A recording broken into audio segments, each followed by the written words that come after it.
Hello hi നമസ്കാരം. മനോരഥങ്ങൾ എന്ന web series അത് Z5 എന്ന് പറയുന്ന OTT പ്ലാറ്റ്ഫോമിൽ റിലീസായിട്ടുണ്ട്.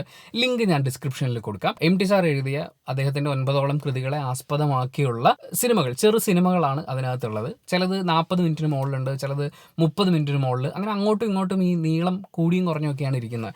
ആകെ മൊത്തത്തിലൊരു 4-5 മണിക്കൂർ അടുത്ത് ഇരുന്ന് കാണാനുള്ളതുണ്ട്. ഞാൻ അതിലൊരു 3 സിനിമകൾ കണ്ടു തീർത്തു. 3 കുഞ്ഞു സിനിമകൾ കണ്ടു തീർത്തു. എനിക്കിപ്പം MTയുടെ ഏതെങ്കിലും കൃതി വായിക്കുമ്പോഴാണെങ്കിലും ഇനി അതല്ല ഈ സിനിമകൾ കണ്ടപ്പോഴാണെങ്കിലും ഫീൽ ചെയ്തത്, കണ്ടു കഴിയുമ്പോൾ കുറച്ച് നേരം അതിനെക്കുറിച്ച് ആലോചിക്കാനുണ്ട്. അതായത് എല്ലാം കൂടി വാരിയിട്ട് എന്താ പറയുക, മറ്റേ ഒന്നിച്ച് കൂട്ടിയിട്ട് കത്തിക്കുക എന്ന് പറയുന്നത് പോലെ കൂട്ടിയിട്ട് കണ്ടു തീർക്കാനുള്ള പരിപാടി അല്ല ഇത് എന്ന് തന്നെയാണ് ഞാൻ മനസ്സിലാക്കുന്നത്. അതുകൊണ്ട് തന്നെ ഞാൻ കണ്ടു തീർത്ത കാര്യങ്ങളെക്കുറിച്ച് സംസാരിക്കാം. ആദ്യത്തെ 3 സിനിമകളാണ് ഞാൻ കണ്ടു തീർത്തത്. ഓരോന്നും കണ്ടു തീർന്നതിന് ശേഷം കുറച്ച് നേരം എനിക്ക് ആലോചിച്ചിരിക്കാനുള്ള ഒരു ഫീലൊക്കെ ഈ സീരീസിൽ നിന്ന് അല്ലെങ്കിൽ ഇതിൻ്റെ ഒരു ടോട്ടൽ മേക്കിങ്ങിൽ നിന്ന് എനിക്ക് ഫീൽ ചെയ്തിട്ടുണ്ടായിരുന്നു. എന്തുകൊണ്ടായിരിക്കും ഇങ്ങനെ അവർ ചെയ്തിട്ടുണ്ടാവുക, ആ കഥാപാത്രം, അവരുടെ സാഹചര്യം, അവരിങ്ങനെ ആയിരുന്നല്ലോ, അങ്ങനെ ആയിരുന്നല്ലോ, പിന്നെ അയാളുടെ പെർഫോമൻസ് നന്നായിരുന്നല്ലോ, മ്യൂസിക് നല്ല രസമുണ്ടല്ലോ, അതിപ്പോഴും മനസ്സിൽ നിൽക്കുന്നുണ്ടല്ലോ എന്ന് പറയുന്നത് പോലത്തെ കുറേ അനുഭവങ്ങൾ ഓരോന്നും കണ്ടു തീരുമ്പോൾ എനിക്ക് തോന്നിയിട്ടുണ്ടായിരുന്നു. അപ്പോൾ ആദ്യത്തെ 3 കുറിച്ച് ഞാൻ പറയാം, ബാക്കിയുള്ളതിനെക്കുറിച്ച് മറ്റൊരു വീഡിയോ ആയിട്ട് ചെയ്യാം. ഇതിലെ ഇൻട്രൊഡക്ഷൻ, കമലഹാസൻ്റെ ഒരു ഇൻട്രൊഡക്ഷൻ, അദ്ദേഹമാണ് ഇതിലെ ഓരോ എപ്പിസോഡിൻ്റെയും ഒരു തുടക്കമൊക്കെ പറയുന്ന ഒരു ഇൻട്രൊഡക്ഷൻ പരിപാടിയൊക്കെ ആയിട്ട് അതെനിക്ക് വളരെ രസമായിട്ട് തോന്നി. ആ സമയത്ത് ഒരു മ്യൂസിക്, ഒരു ബാക്ക്ഗ്രൗണ്ട് സാധനം പോകുന്നുണ്ട്, അതും വളരെ രസമായിരുന്നു. ആൻഡ് അദ്ദേഹത്തിൻ്റെ നറേഷൻ, അതായത് ആ പറയുന്ന കാര്യങ്ങൾ, അതിൻ്റെ ഒരു മോഡുലേഷൻ പരിപാടിയൊക്കെ ഉണ്ടല്ലോ, അതൊക്കെ എനിക്ക് വളരെ രസമായിട്ട് തോന്നി. ആദ്യം കാണുന്ന സിനിമ എന്ന് പറയുന്നത് ഓളവും തീരവും എന്ന സിനിമയാണ്. ലാലേട്ടനാണ് അതിലെ പ്രധാന കഥാപാത്രത്തെ അവതരിപ്പിച്ചിരിക്കുന്നത്. പ്രിയദർശൻ സംവിധാനം ചെയ്തിട്ടുള്ള സിനിമയാണ്. ഇതിനകത്ത് എനിക്ക് ഏറ്റവും എടുത്തു പറയണമെന്ന് തോന്നുന്നത്, ഇതിലെല്ലാവരും എടുത്തു പറയേണ്ടതാണ്, എല്ലാവരും രസമായിട്ട് ചെയ്തിട്ടുണ്ട്. ഇതുവരെ ഞാൻ കണ്ട 3 സിനിമകളിലും നല്ല പെർഫോമൻസുകളാണ് കണ്ടത്. അതിൽ ഈ സിനിമയിൽ ദുർഗയുടെ തുടക്കത്തിലുള്ള കുറച്ച് സംഭവങ്ങളൊക്കെ ഉണ്ട്. അപ്പോൾ ഒരു ബ്ലാക്ക് ആൻഡ് വൈറ്റിൽ തന്നെയാണ് സിനിമ കാണുന്നത്, പഴയ ഒരു കാലഘട്ടമൊക്കെ ആണല്ലോ. എന്നാൽ പിന്നെ നമുക്ക് പഴയ ആർട്ടിസ്റ്റുകളൊക്കെ ചെയ്തതുപോലെ അങ്ങനത്തെ കുറച്ച് എക്സ്പ്രഷനും സാധനങ്ങളിടാം, അല്ലെങ്കിൽ ആ മൂമെൻറ്റ്സിൽ അങ്ങനെ ഒന്നും കണ്ടില്ല. എന്തിനെങ്കിലും ഒന്നിനെ അവർ അനുകരിക്കുന്നത് പോലെയോ അങ്ങനെയൊന്നും എനിക്ക് ഫീൽ ചെയ്തില്ല. തുടക്കത്തിൽ ആ ഗെറ്റപ്പും കാര്യങ്ങളൊക്കെ കണ്ടപ്പോൾ അങ്ങനെ ഫീൽ ചെയ്തിട്ടുണ്ടായിരുന്നു. ഫുൾ ബ്ലാക്ക് ആൻഡ് വൈറ്റിൽ വരുമ്പോഴും എനിക്ക് അങ്ങനെ ഫീൽ ചെയ്തിട്ടുണ്ടായിരുന്നു. പക്ഷേ അവർ നന്നായിട്ട് ചെയ്തു. പ്രത്യേകിച്ച് ലാലേട്ടനൊക്കെ ആയിട്ടുള്ള ഒരു റൊമാൻസ് സാധനങ്ങളൊക്കെ ഉണ്ട്. ലാലേട്ടൻ അങ്ങനത്തെ സീക്വൻസിൻ്റെ രാജാവാണ്. അപ്പോൾ അയാളുടെ കൂടെ വളരെ രസമായിട്ട് ദുർഗ പെർഫോം ചെയ്യുന്നതായിട്ട് എനിക്ക് ഫീൽ ചെയ്തു. അത് കഴിഞ്ഞ് സിനിമ ഇങ്ങനെ തുടർന്ന് വരുന്തോറും ക്യാരക്ടറിൻ്റെ ഒരു ചേഞ്ചും ഒക്കെ കൊണ്ട് വളരെ ഇഷ്ടം തോന്നിയ ഒരു പെർഫോമൻസ് സുരഭി ലക്ഷ്മിയുടെയാണ്. പ്രത്യേകിച്ച് ഇവരുടെ ക്യാരക്ടറിൻ്റെ ചേഞ്ച് വരുന്ന സിറ്റുവേഷൻസ് ഉണ്ട്. ഇവർ ഉമ്മറപ്പടി തന്നെയാണ് ഇരിക്കുന്നത്. ഒരാൾ വന്നിരിക്കുന്നതും മറ്റേയാൾക്ക് കസേര ഇട്ട് കൊടുക്കുന്നു, അങ്ങനെയുള്ള കുറച്ച് സീക്വൻസുകളുണ്ട്.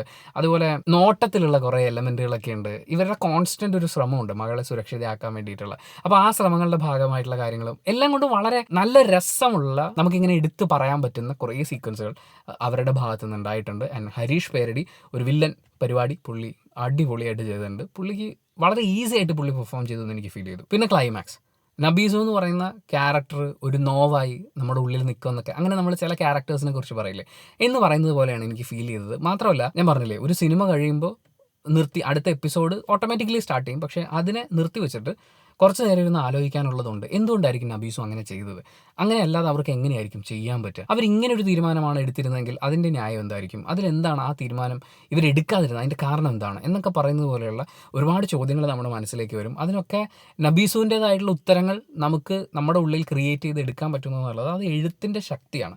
അതിനെ വളരെ രസമായിട്ട് പ്രിയദർശൻ സ്ക്രീനിലേക്ക് കൊണ്ടുവരുന്നുണ്ട്. പിന്നെ ഈ സിനിമ മുഴുനീളം അവർ ബ്ലാക്ക് ആൻഡ് വൈറ്റിലാണ് ചെയ്തിട്ടുള്ളത്. പ്രണയത്തിൻ്റെ ഒരു എക്സ്പ്രഷൻ, നബീസുവിന് അയാൾ കൊടുത്ത പ്രണയത്തിൻ്റെ എക്സ്പ്രഷൻ ആയിട്ടുള്ള വള മാത്രമാണ് ഒരു ചുവന്ന കളറിൽ നമ്മൾ കാണുന്നത്. നിങ്ങൾ കണ്ടു നോക്കൂ, ഞാൻ അതിനെക്കുറിച്ച് ഒരുപാട് പറയുന്നില്ല. അത് കണ്ടു കഴിയുമ്പോഴാണ് എന്തുകൊണ്ട് ഇത് ബ്ലാക്ക് ആൻഡ് വൈറ്റ് ചെയ്തു എന്നുള്ളതിന് എനിക്ക് കുറച്ചും കൂടി കൃത്യമായിട്ടുള്ള ഒരു ഉത്തരം കിട്ടിയത്. പക്ഷേ ഞാൻ പറഞ്ഞില്ലേ, ഇതൊരു പഴയ കഥയാണ്.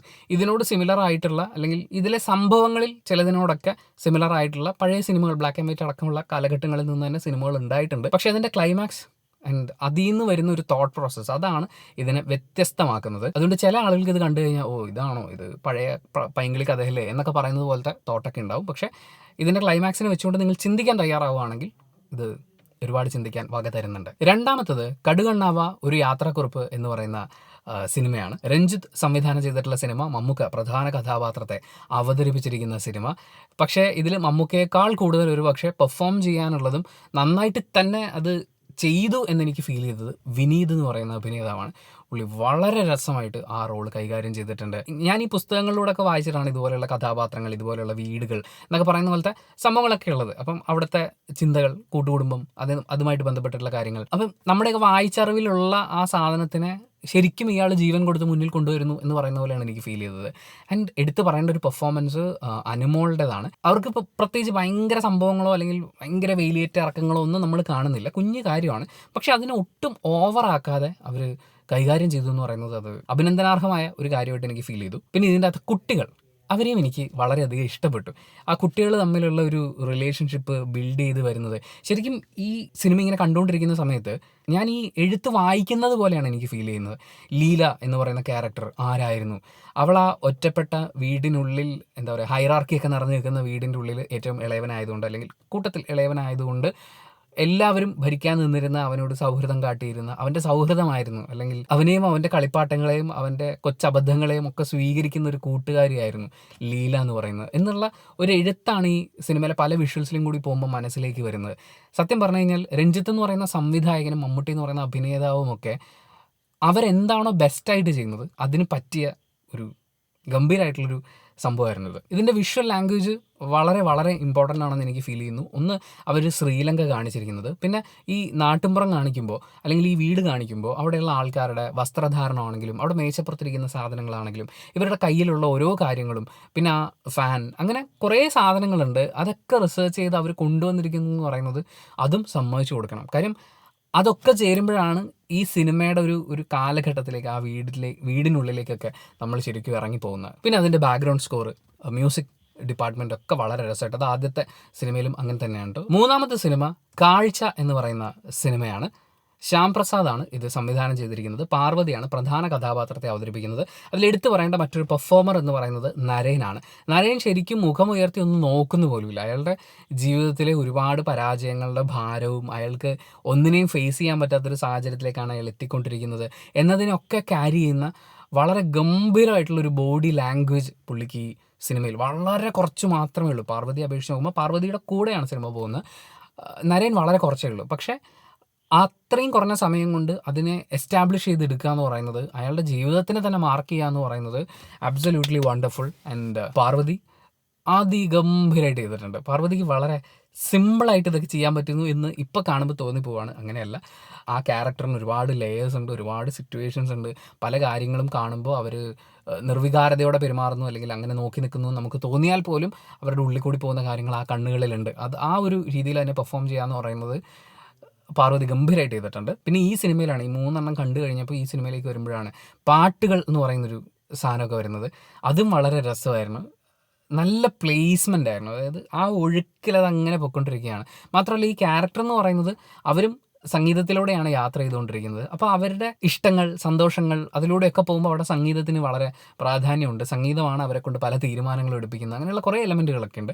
അതൊക്കെ വളരെ രസമായിട്ട് സിനിമ മൊത്തത്തിൽ മോൾഡ് ചെയ്തെടുത്തിട്ടുണ്ട് ശ്യാം പ്രസാദ്. പിന്നെ ഇതിൻ്റെ എൻഡിങ്, അത് ഞാൻ പറഞ്ഞില്ലേ, ഇത് പോസ്റ്റ് ചെയ്ത് വെച്ചിട്ട് കുറച്ച് നേരം നമുക്ക് ചിന്തിക്കാനുണ്ട്. എന്തുകൊണ്ട് അവരങ്ങനെ ചെയ്തു, അവരുടെ ജീവിതത്തിൽ എന്താണ് അതൊക്കെ MT സാറിൻ്റെ മികവാണ്. അതായത് ഈ കാലഘട്ടത്തിൽ 2024 നമ്മളിരുന്ന് കാണുമ്പോൾ ഒരു പക്ഷേ നമ്മളിൽ പലരും കേട്ട് കഴിഞ്ഞ, ജീവിതത്തിൽ തന്നെ പ്രാവർത്തികമാക്കി കഴിഞ്ഞിട്ടുള്ള ചില ചിന്തകൾ, അതിനൊക്കെ ആ കാലഘട്ടത്തിൽ പ്രവൃത്തിയാക്കി മാറ്റിയിട്ടുള്ള ക്യാരക്ടേഴ്സിനെ നമ്മുടെ മുന്നിൽ കൊണ്ടുവെക്കുകയാണ്. അപ്പോൾ നമുക്കിത് വലിയ പുതുമയുള്ള സാധനമൊന്നുമല്ല. പക്ഷേ ആ തോട്ട് പ്രോസസ്സിനെ ഇദ്ദേഹം കൺസീവ് ചെയ്തിരിക്കുന്ന രീതി, അതിനെ അവതരിപ്പിക്കുമ്പോൾ നമ്മളിൽ ഉണ്ടാക്കുന്ന ഇമോഷണൽ കാര്യങ്ങൾ, അതൊക്കെ വേറെ ലെവലാണ്. പിന്നെ കുറച്ച് ആൾക്കാരുടെ കാര്യം കൂടി ഈ ഒരു സിനിമയുടെ കാര്യം പറയുമ്പോൾ, കാഴ്ചയുടെ കാര്യം പറയുമ്പോൾ പറയണം. ഇതിനകത്തുള്ള അമ്മ, വല്യമ്മ, ജാനു, കുറേ ഉണ്ട്. അങ്ങനെ അമ്മമാരായിട്ട് വന്നു പോകുന്ന എല്ലാവരും വളരെ നാച്ചുറലായിട്ട്, അതായത് അവിടെ പോയി അവരെ പിക്ക് ചെയ്തുകൊണ്ട് വന്നതുപോലെ, അതായത് ആ കാലഘട്ടത്തിലേക്ക് പോയി ആ ക്യാരക്ടേഴ്സിനെ എടുത്തുകൊണ്ട് വന്നിരിക്കുന്ന പോലെ ഗംഭീരമായിട്ട് ചെയ്തിട്ടുണ്ട്. അതെനിക്ക് വളരെ ഇഷ്ടപ്പെട്ടൊരു എപ്പിസോഡാണ്. ഇനി മനോരഥങ്ങളിൽ ബാക്കിയുള്ളതും കൂടി കാണാനുണ്ട്. അതും കൂടി കണ്ടതിന് ശേഷം നമുക്ക് സംസാരിക്കാം. Thank you so much for watching this video. Video ഇഷ്ടപ്പെട്ടാൽ ലൈക്ക് ചെയ്യുക, കമൻറ്റ് ചെയ്യുക, ഷെയർ ചെയ്യുക, സബ്സ്ക്രൈബ് ചെയ്യുന്ന കാര്യം പരിഗണിക്കുക.